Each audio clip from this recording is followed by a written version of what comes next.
Certain dates remain engraved in history, living in the wind, in the dust, and in the silence of eyes that reveal what lives.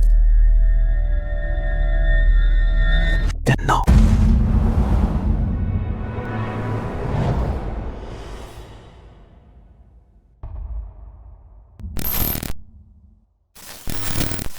It was August 20, 1955. In Skeikdة, once called Philippeville, the morning was heavy and silent. People were tired of fear and injustice. They had lost their land, their voices, their hope. That day, they decided to rise. Anger became strength. Pain became courage. Every child, every woman, every man, every elder who barely ran, each turned into a soldier, refusing to breathe the same air as foes. For freedom's fire within hearts rose. It was the awakening of a nation. In 1954, the revolution had begun. It started quietly in the mountain, carried by whispers of freedom. But on August 20th, 1955, the momentum increased. The revolution led a massive attack in the Constantine region. It began in Skeikdة and spread to nearby towns.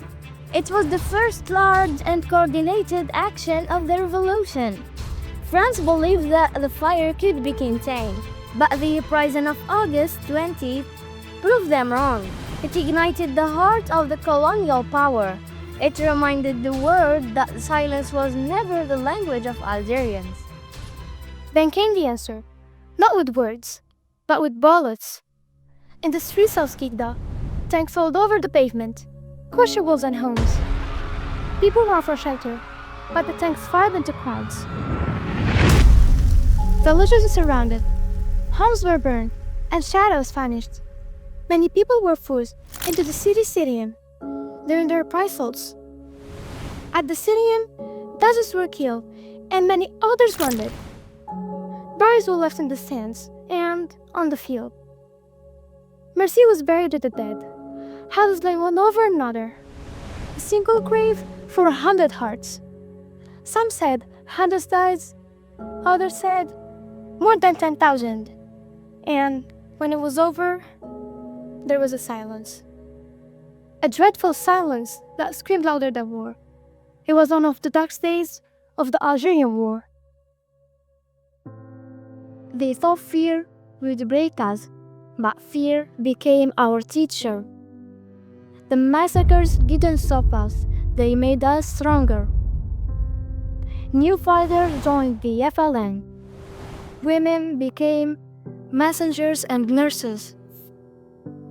Men returned to the mountains as fighters.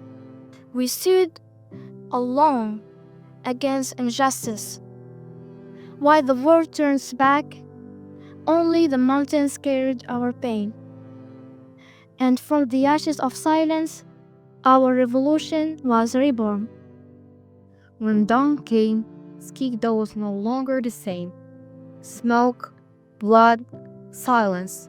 The French arrested thousands. Many were punished without reason. Yet in that view, something grew, a seed called freedom. The world began to notice Algiers' struggle.